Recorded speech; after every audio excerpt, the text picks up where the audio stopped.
Hello बच्चों, कैसे हैं आप।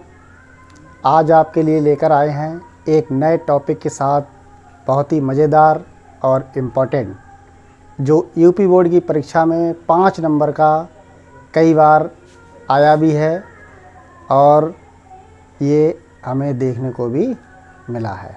तो इसी टॉपिक के साथ हम प्रारंभ करते हैं। वैद्युत द्विध्रुव के कारण वैद्युत क्षेत्र की तीव्रता निरक्षीय स्थिति में। तो बच्चों, इसके लिए सबसे पहले हम एक चित्र बनाएंगे। देखते हैं कि चित्र किस तरीके का है। मान लीजिए एक वैद्युत द्विध्रुव है, इस तरीके से एक वैद्युत द्विध्रुव है जो +Q और -Q आवेश से मिलकर बना है। आप देख रहे हैं इस तरीके से। इसका एक नाम दे दीजिए A और इसको कह दीजिए B। और यहाँ से यहाँ तक की जो लंबाई है वो कितनी है, 2L है।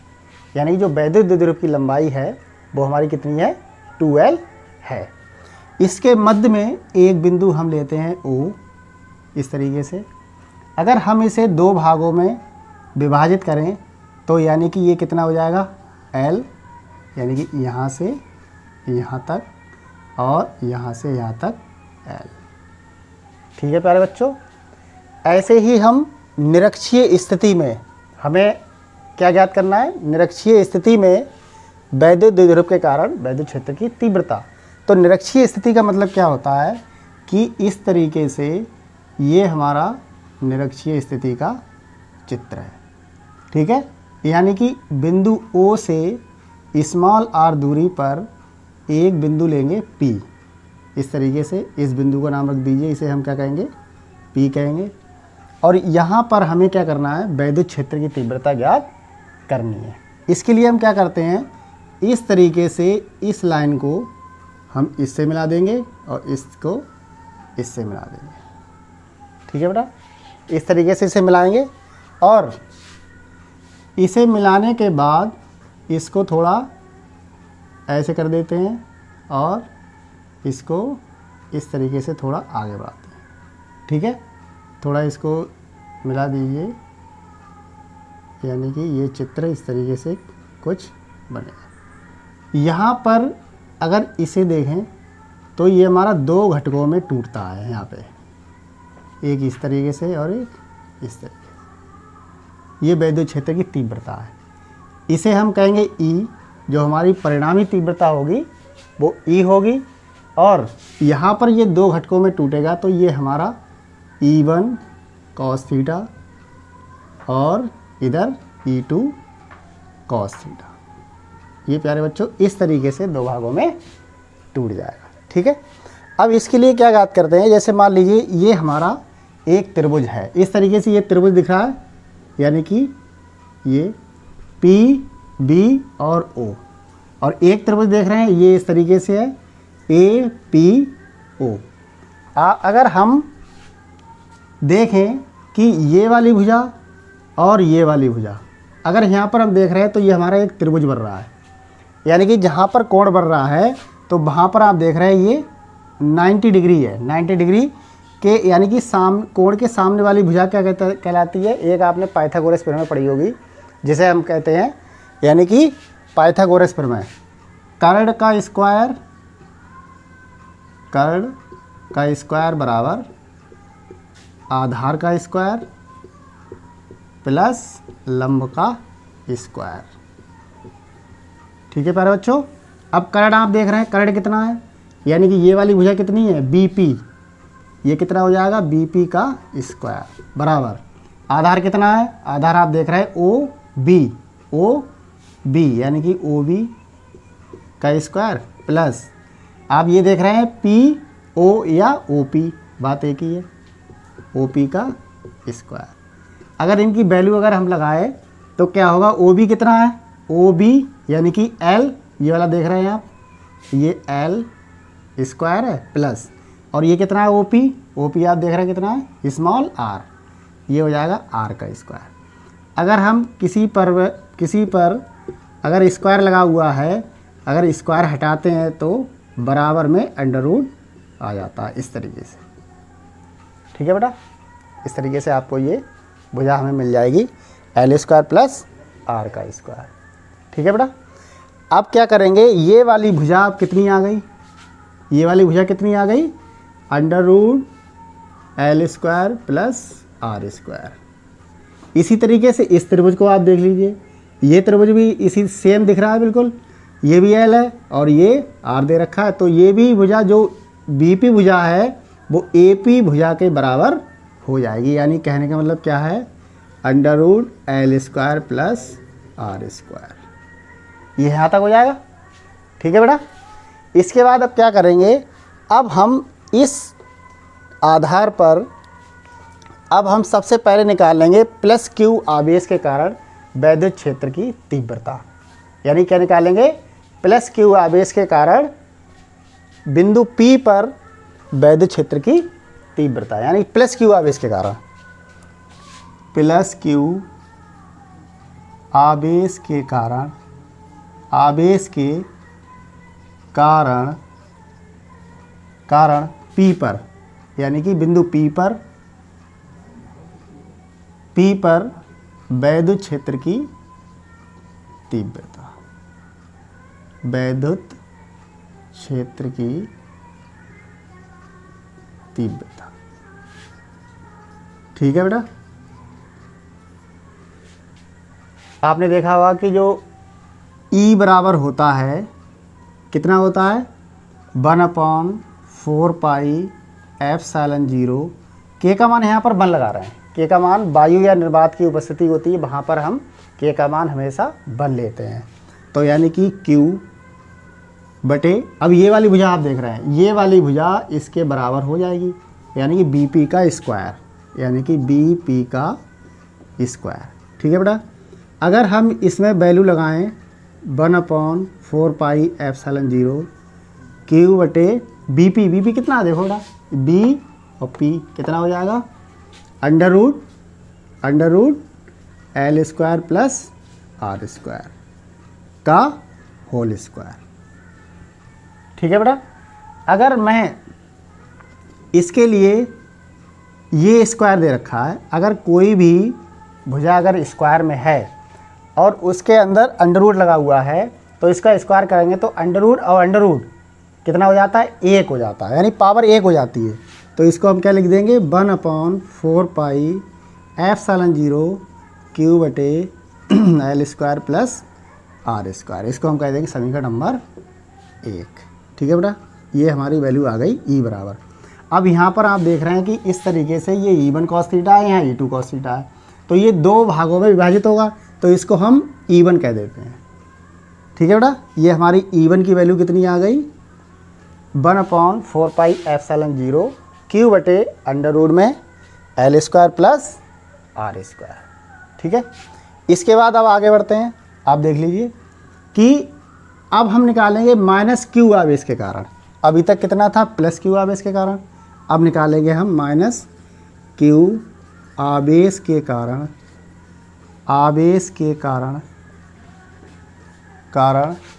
P पर, बिंदु P पर वैद्युत क्षेत्र की, वैद्युत क्षेत्र की तीव्रता। ठीक है बेटा। इस तरीके से आ जाएगा वैद्युत क्षेत्र की तीव्रता, यानी E2 बराबर सेम इतना ही होगा, 1/4πε0 Q बटे, यानी BP का स्क्वायर, अब यहाँ पे कितना हो जाएगा, AP का स्क्वायर, यानी इस त्रिभुज में लेंगे APO में, तो AP का स्क्वायर, AP का मान लगा दीजिए 1/4πε0 और Q बटे इसका मान कितना है, सेम इतना ही मान होगा, AP का मतलब under root L square plus R square, इसका भी कितना, होल स्क्वायर। तो जब स्क्वायर से इसे काटेंगे, स्क्वायर से अगर अंडर रूट चढ़ा हुआ है तो इससे क्या करेंगे, ये अंडर रूट इससे कैंसिल हो जाता है, तो E2 का मान कितना आएगा, E2 का मान 1/4πε0 Q बटे, यानी अंडर रूट तो हट जाएगा, तो केवल L square plus R square. ये हमारा आएगा। ठीक है बेटा, इसे कह देंगे समीकरण नंबर 2, समीकरण नंबर 2 कह दीजिए। ठीक है बेटा, समझ में आया होगा। अब हम क्या करेंगे, बिंदु जो हमारा P है, अब यहाँ पर हम निकालेंगे परिणामी तीव्रता। परिणामी तीव्रता का मतलब क्या है, यानी कि इन दोनों को जोड़ देंगे। तो बेटा यानी परिणामी तीव्रता कितनी होगी, परिणामी तीव्रता, परिणामी तीव्रता यानी E बराबर E1 cos theta plus E2 cos theta. ठीक है बेटा, अब क्या करेंगे हम, अब समीकरण 1 से E1 का मान लगा दीजिए, समीकरण 1 व 2 से, तो हमारा कितना मान था 1/4 पाई ε0 Q बटे L square plus R square, इतना ही तो था।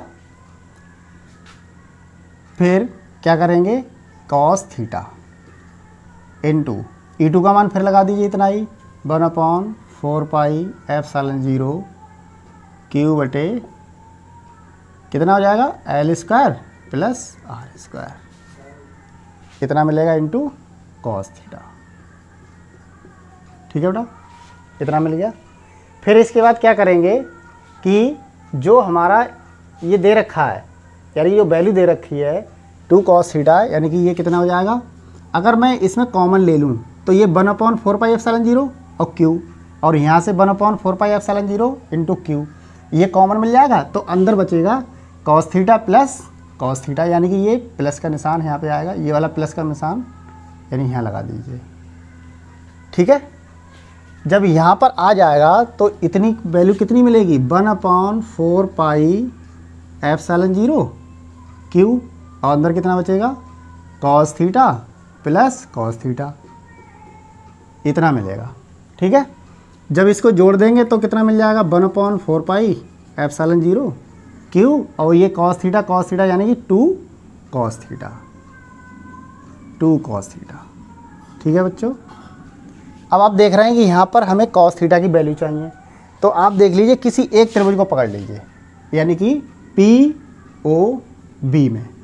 ठीक है, तो cos थीटा बराबर आपने फार्मूला पढ़ा होगा, कितना होता है बेटा, आधार, आपने त्रिकोणमिति में पढ़ा होगा मैथ में कि आधार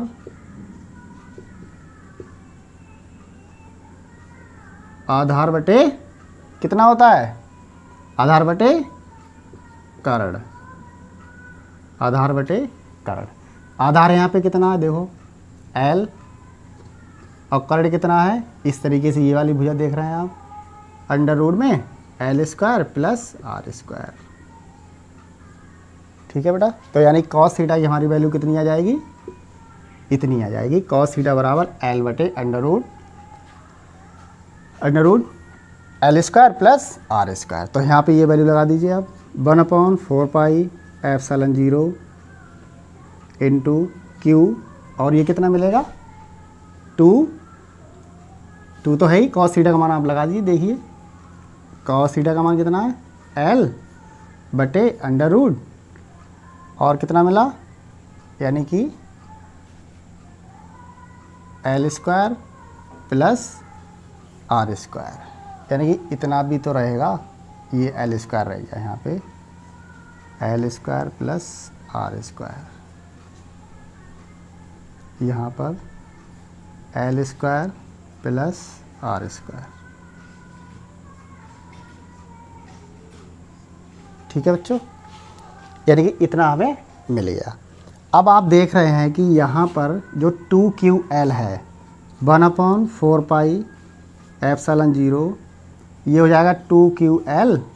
अब आप देख रहे हैं ये वाली घात 1 है और ये वाली घात कितनी है, अंडर रूट में। अंडर रूट का मतलब होता है 1/2 पावर, यानी 1/2 और 1 कितना हो गया, 1.5 हो गया। 1.5 को हम लिख सकते हैं 3/2, तो यहाँ पे हम लिख लेंगे इसे L square plus R square और इसकी पावर 3/2। ठीक है बेटा, यानी कितनी पावर आ गई, 3/2। अब आप जानते हैं कि जो P बराबर होता है वो 2QL के बराबर होता है। तो यानी P का मान आप यहाँ लगा देंगे। और आपने देखा होगा यदि यहाँ पर कौन बड़ा होगा, R बड़ा है, आप देख लीजिए R बड़ा है, तो यानी कि कौन बड़ा हो जाएगा, L छोटा है R से। तो हम क्या करेंगे इसमें बेटा, बिल्कुल इसको नेगलेक्ट कर देंगे।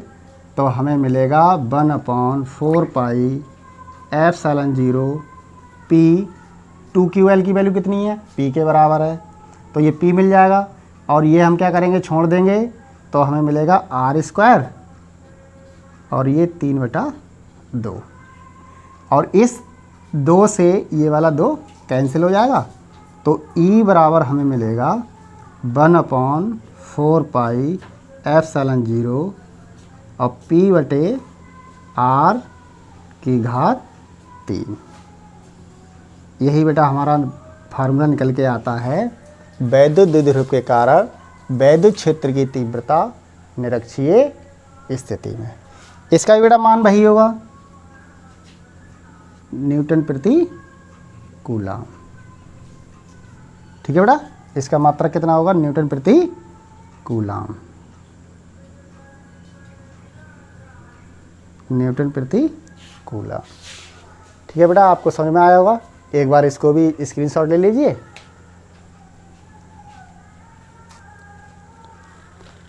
ठीक है प्यारे बच्चों, आज इस टॉपिक में आपको समझ में भी आया होगा और अगले नेक्स्ट टॉपिक के साथ फिर उपस्थित होंगे। तब तक के लिए नमस्कार, जय हिंद, जय भारत।